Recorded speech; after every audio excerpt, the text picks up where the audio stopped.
Bismillah ar-Rahman ar-Rahim. Donc le deuxième pilier que vous voyez au fond là-bas en fait, c'est la limite de la mosquée à l'époque du prophète sallallahu alayhi wa sallam.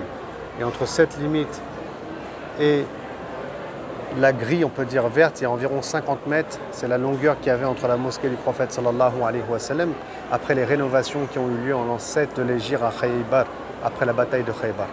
Mais sinon, avant la bataille de Khaybar, elle faisait 35 mètres de long seulement la mosquée et elle s'arrêtait là au niveau du premier poteau que vous voyez ici. 35 mètres. Ensuite, on a rajouté 15 mètres pour aller jusqu'au deuxième poteau. Les deux poteaux, on les connaît aujourd'hui grâce aux rayures. Ici, c'est le mimbar du prophète sallallahu alayhi wa sallam. Bien entendu, il n'était pas comme ça à l'époque. Là, celui-ci il a été construit par le sultan Mourad III, un sultan ottoman.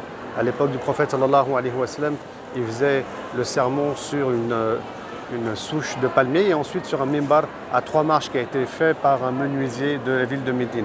Ici, vous avez le mihrab du prophète sallallahu alayhi wa sallam qui a été construit tardivement, bien entendu. À l'époque, c'était un mur.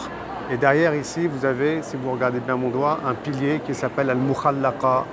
Et il y avait le mur de la mosquée ici à l'époque du prophète sallallahu alayhi wa sallam.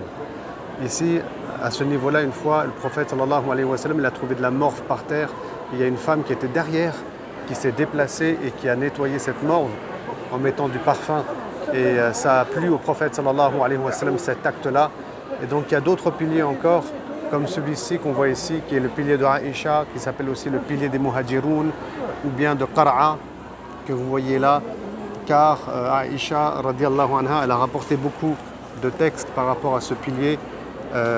Par exemple, elle a dit que si les gens savaient le bienfait et le mérite qu'il y avait à faire des prières ici et des du'as, et ben, les gens se bousculeraient et tireraient au sort pour y prier. Il s'appelle aussi le pilier de Muhajiroun, ce pilier-là que vous voyez ici, subhanallah, car les Muhajiroun, les réfugiés mécois, ils se mettaient souvent là, et le prophète sallam, il les rejoignait et priait ici très régulièrement. Et derrière, vous avez la grille verte qui a été construite par le sultan mamelouk Qait Bey, et c'est à l'intérieur, derrière cette grille verte, que se trouve la tombe du prophète Mohammed sallallahu alayhi wa sallam, et où sont enterrés aussi Abu Bakr, le prophète sallam, Abu Bakr et Omar.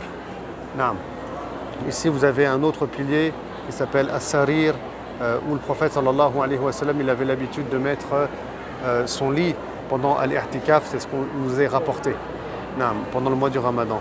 Et donc on est ici sur une terre parmi les terres du paradis, car le prophète sallallahu alayhi wa sallam, il a dit entre mon mimbar qui était ici situé, mon mimbar et mon appartement qui est derrière la grille, c'est un jardin du paradis. Alors autant on peut le prendre au sens propre, certains savants estiment qu'il faut le prendre au sens propre et d'autres au sens figuré, dans le sens où là on a des croyants, masha'Allah, qui viennent à travers le monde tout entier prier dans cette partie de la mosquée qui est la mosquée du prophète sallallahu alayhi wa sallam. On a d'autres piliers en réalité aussi, comme le pilier de At-Tawba, où on a un compagnon qui s'appelle Abu Lubaba qui s'est repenti. On a le pilier aussi de Al-Wufud, où là il y a les femmes qui sont derrière. Regardez, il y a même cette partie-là qui cache les femmes qui sont derrière. Elles se retrouvent au pilier de Al-Wufud, où le prophète sallallahu alayhi wa sallam recevait les délégations, et ce pilier se trouve au niveau de la grille verte, tout au fond, comme vous pouvez l'observer. Et on a aussi un autre pilier qui s'appelle Al-Haras. Donc il est à ce niveau-là, tout au fond contre la grille, où on avait les gardes du prophète sallallahu alayhi wa sallam qui le protégeaient. Mais ils ont arrêté de se mettre et de se poster ici, car Allah subhanahu wa ta'ala a révélé un verset dans lequel il dit « Allah te protège des gens et plus personne ne protégeait le prophète sallallahu alayhi wa sallam, sauf si c'est vraiment par une volonté, par amour envers le prophète sallallahu alayhi wa sallam et une volonté personnelle. » Et à l'intérieur, si on va à l'intérieur, donc ici vous avez l'appartement de Aïcha où est enterré le prophète sallallahu alayhi wa sallam, et un peu plus à gauche ici vous avez l'appartement de Fatima, la fille du prophète sallallahu alayhi wa sallam. Et là aussi il y a un pilier à l'intérieur qui s'appelle Murabba, qui a été conçu plus tard pour marquer le lieu, la porte d'entrée de l'appartement de Fatima. Voilà, donc ici, alhamdulillah, je vais faire 2 raka'a, Inch'Allah, pour tous ceux qui sont proches de l'Institut Sira, tous ceux qui, Inch'Allah, qui nous soutiennent dans notre action, tous ceux qui like, qui partageront ce post, Inch'Allah, pour faire connaître ce lieu merveilleux. Je suis ici, là, même dans Al-Baqi', et je fais beaucoup de doigts qu'Allah vous prenne tous et toutes dans sa grande et vaste miséricorde. Voilà, c'était un point un peu historique que je souhaitais faire ici, pour les frères et sœurs, Inch'Allah, qui voudraient venir, comme ça ils ont des informations. Je n'ai pas pu rentrer, je m'excuse dans toutes les précisions. Et qu'Allah subhanahu wa ta'ala nous donne plus de ilm et de savoir. Salam alaikum wa rahmatullah.